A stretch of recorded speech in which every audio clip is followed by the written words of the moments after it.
नमस्कार दोस्तों, आज मैं आपको नाग पंचमी की कहानी सुनाने जा रही हूँ। प्रेम से बोलिए नाग देवता की जय हो।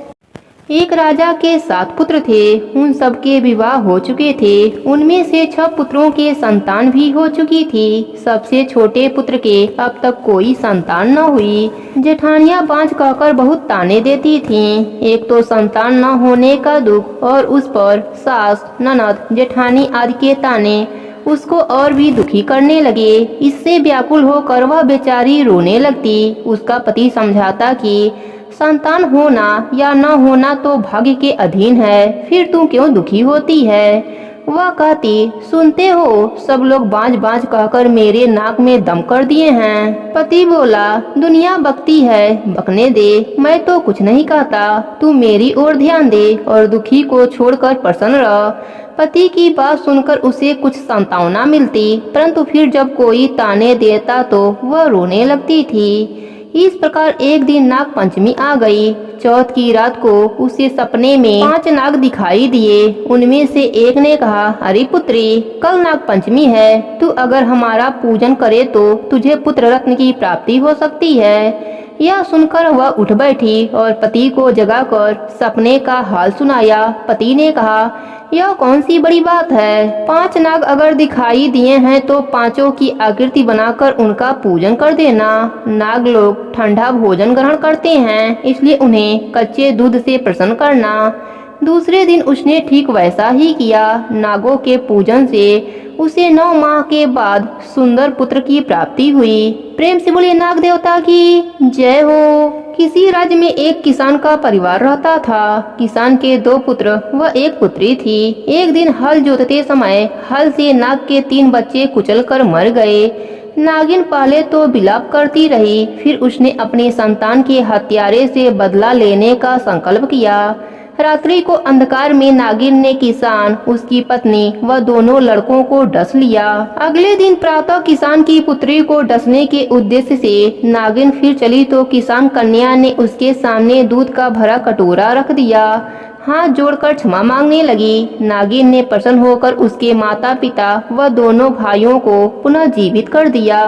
उस दिन श्रावण शुक्ल पंचमी थी। तब से आज तक नागों के कोप से बचने के लिए इस दिन नागों की पूजा की जाती है। प्रेम से बोलिए नाग देवता की जय हो। प्राचीन काल की बात है। एक नगर में एक सेठ जी रहते थे। उनके 7 पुत्र थे और 7 पुत्रों का विवाह हो चुका था। सेठ के 7 बहुओं में सबसे छोटी बहू सबसे ज्यादा सुंदर, सुशील और संस्कारिक थी। एक दिन सबसे बड़ी बहू ने सभी देवरानियों से कहा कि चलो आज घर को लीपने के लिए पीली मिट्टी लेकर आते हैं। सभी बहुएं डलिया और खुरपी लेकर मिट्टी लेने चली गईं। जब बहुएं मिट्टी खोदने लगी तब वहाँ एक सांप निकला। बड़ी बहू उस सांप को खुरपी से मारने लगी। तब छोटी बहू बोली, मत मारो इसे, यह बेचारा तो निरपराध है। यह सुनकर बड़ी बहू ने सर्प को नहीं मारा।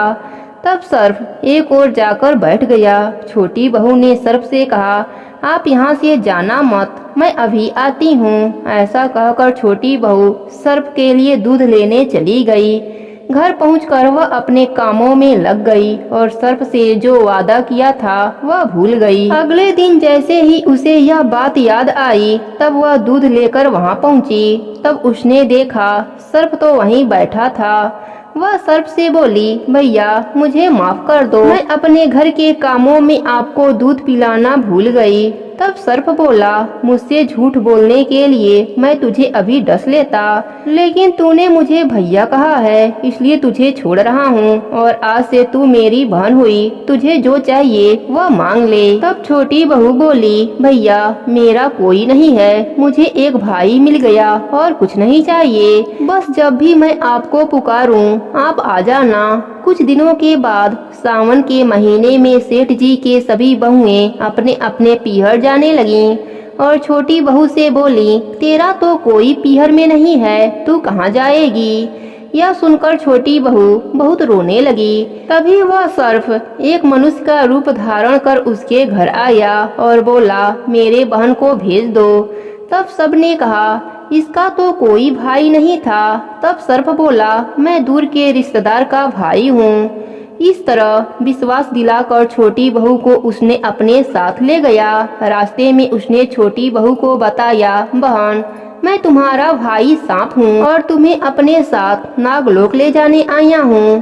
तुम डरना मत, तुम मेरी पूंछ पकड़ लो। छोटी बहू ने ऐसा ही किया। जैसे ही वह नागलोक पहुंची, नागलोक के धन को देखकर छोटी बहू चकित रह गई।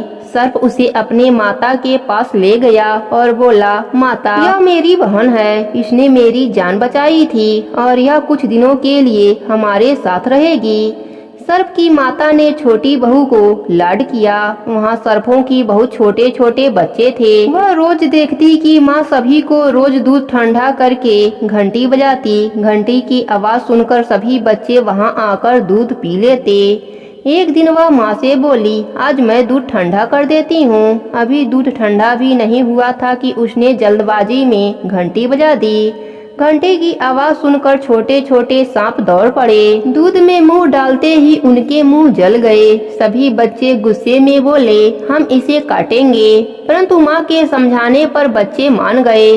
अब छोटी बहू के जाने का समय हो गया। उसके भाई सर्प ने और उसकी माँ ने हीरे मोती देकर उसे विदा किया। इतनी सारी धन दौलत देखकर बड़ी बहू बोली, भाई ने इतनी सारी दौलत दिया, इसे साफ करने के लिए सोने की झाड़ू भी देता तो अच्छा होता। यह सुनकर सर्प ने सोने की झाड़ू भी लाकर दे दिया और साथ ही एक हार भी दिया। उस हार की प्रशंसा पूरे नगर में होने लगी। जब बात नगर की रानी ने सुनी तो उसको पाने की इच्छा राजा को बताई। राजा ने तुरंत अपने सैनिकों को वह हार लेने के लिए भेज दिया। राजा के डर से सेठ जी छोटी बहू का हार सैनिकों को दे दिया। इस बात से छोटी बहू बहुत दुखी हुई और अपने भाई सर्प को सारी बात बताई। सर्प बोला, तुम दुखी मत होना, राजा वह हार लौटा देगा। रानी ने जैसे ही वह हार पहना, वह हार सर्प बन गया। रानी ने डर कर वह हार फेंक दिया। यह देखकर राजा ने छोटी बहू को बुलवाया। राजा ने छोटी बहू से पूछा, तुमने यह जादू कैसे किया है? छोटी बहू बोली, राजन, मुझे क्षमा कर दीजिए, यह हार ऐसा वैसा नहीं है। यह हार मुझे मेरे भाई ने दिया है। तभी वह सर्प नाग वहाँ प्रकट हो गया। नाग बोला, यह मेरी बहन और मैंने इसे यह हार दिया है। यह देखकर सभी लोगों ने नाग देवता को प्रणाम किया, क्योंकि उस दिन सावन पंचमी थी। तभी से उसी दिन से नाग पंचमी का त्योहार मनाया जाने लगा। हे नाग देवता, जैसी आपने छोटी बहू पर अपनी कृपा करी, वैसे ही अपने सभी भक्तों पर अपनी कृपा बनाए रखना। कहानी अधूरी हो तो पूरी करना, पूरी हो तो मान रखना। प्रेम से बोलिए नाग देवता की जय हो। एक बार महादेव जी और माता पार्वती मनुष्य रूप धारण करके जंगल में विचरण कर रहे थे। तभी रास्ते में उन्हें मनोहर सरोवर दिखाई दिया। उस सरोवर की सुंदरता देख माता पार्वती ने महादेव जी से जल क्रीड़ा करने का आग्रह किया, जिसके बाद दोनों सरोवर में जाकर जल क्रीड़ा करने लगे। उसी दौरान शिव जी का वीर्य स्कंद हो गया। तब शिव जी ने उसे एक पत्ते पर रख कर वहीं रख दिया। जल क्रीड़ा में उत्पन्न उस वीर्य से 5 कन्याओं का जन्म हुआ।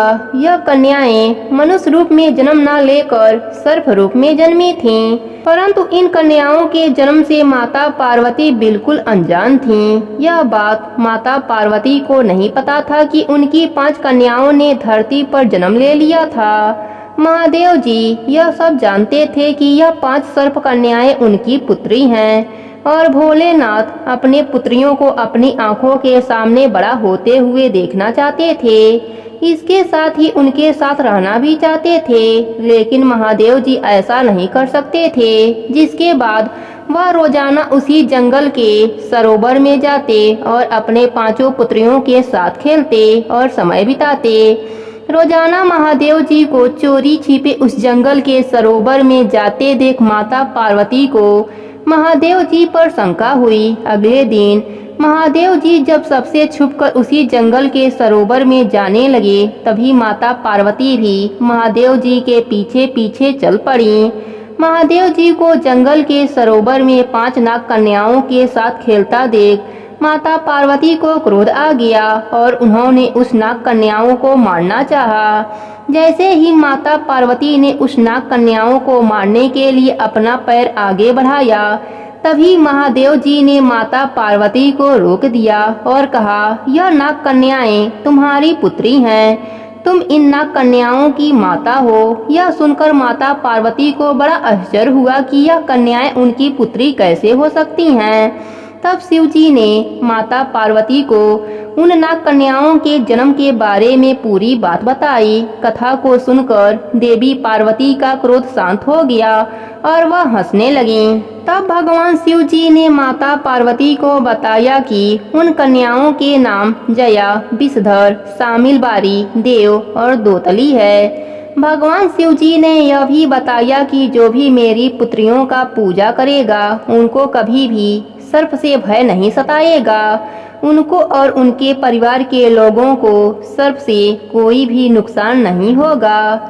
यही कारण है कि सांपों को नहीं मारा जाता है। सनातन धर्म में हर एक बात के पीछे कहानी छिपी होती है। प्रेम से बोलिए महादेव जी की जय हो, पार्वती माता की जय हो, नाग कन्याओं की जय हो।